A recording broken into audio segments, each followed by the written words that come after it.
नमस्कार दर्शक बंधु मु शिवप्रसाद एच न्यूडे चैनल को आपण मानक स्वागत। आज 15 मे शुक्रवार कौन रही आज 30 जिलार मुख्य खबर आसतु से विषय जानिबा।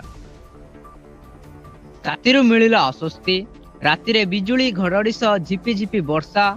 आसंता 17 तारिख जाए राज्य रे विभिन्न स्थान रे काल बैशाखीर संभावना। आज उत्तर ओडिशा रे विभिन्न स्थान रे झड़ वर्षार आशंका रही। बालेश्वर, भद्रक, जाजपुर, केउंझर, मयूरभंज और केन्द्रापड़ा घड़घड़ी सह वर्षा हेबार संभावना रही। 40 ରୁ 50 किमी बेगरे पवन बहिबार बोली पाणीपाग विभाग पूर्वानुमान करिछि।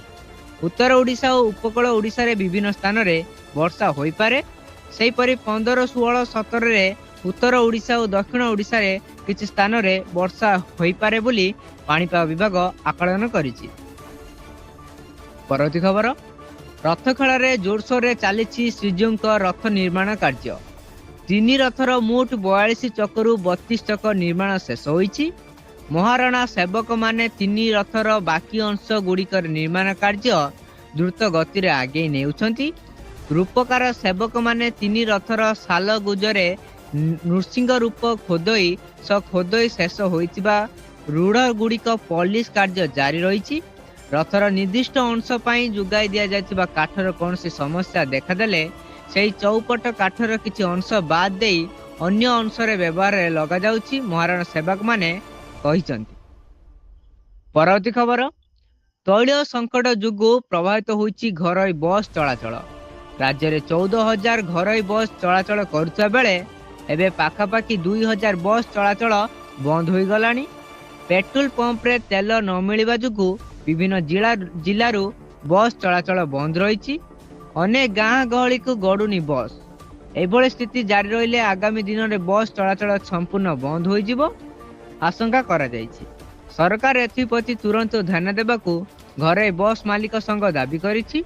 सरकार दृष्टि नदेले आगू परिस्थिति उत्कट हेबो आशंका रही मालिक संघ। परवर्ती खबर, ओडिशार रेल संयोगीकरण क्षेत्र में एक बड़ पदक्षेप स्वरूप रेल मंत्रालय पक्षरु पुरी एवं कोरापुट मध्य एक नूतन त्रिसाप्ताहिक एक्सप्रेस ट्रेन चलाचल पाई अनुमोदन प्रदान करा जायछि।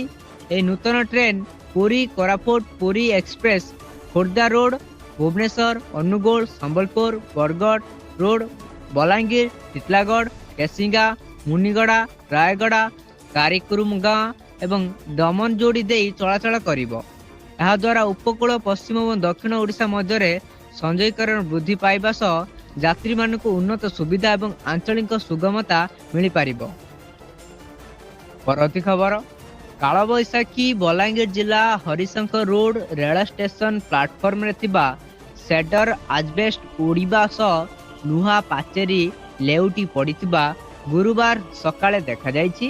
सूचना अनुसार यही अतीत निकटरे Harishankar road rail station Amrit Bharat station रो मान्यता पाई जोरसोर कोटी कोटी टंकार उन्नतीकरण काम चली।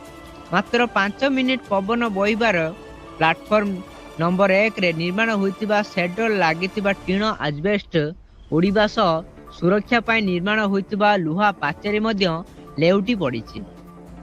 परवर्ती खबर, बलांगीर जिलार श्रमिक माने निज परिवार पोषण करने पाई राज्य बाहर को दादन खटिबा को जाउछंती। हेले अनेक श्रमिकों जीवन जाउथुबा मध्य खबर सामना को आसुची। बलांगीर जिला तुसुरा अंचल रे जड़े उड़िया श्रमिक बाहर राज्य गुजरात को काम करने को जाइतिले।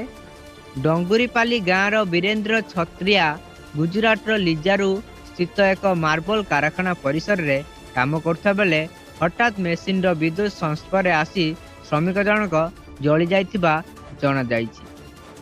परवर्ती खबर, केउंझर जिला पाटना ब्लॉक डियानाली ग्रामर चतुरी साईर जितु मुंडा मृत भौणी कालारंक नाम रे थिबा टंका उठाइबा लागि प्रमाण देबाको जाई बैंक को कंकाळ बोई नेइथिले। एही घटना बहुत चर्चित होइथिला। परे सरकार और विभिन्न अनुष्ठान पक्षर जितुଙ୍କ पाखକୁ सहायतार सुओ छुटिथिला। एहिभଳି जितु मुंडा को नहीं चलचित्र निर्माण हेबा नहीं सूचना मिली। बुधवार जितु को जनाशुना ओडिया सिनेमा निर्देशक अशोक पति भेटी चुक्ति करिसंती जे तांको ऊपर एक नूतन फिल्म आनिबा पई। जदि प्रथम थर पई आम चैनल को विजिट करथिबे तेना आम चैनल को सब्सक्राइब करि रखंतु जा फल रे 30 टी जिल्लार जिला खबर आपण सर्वप्रथमे जानि परिबे।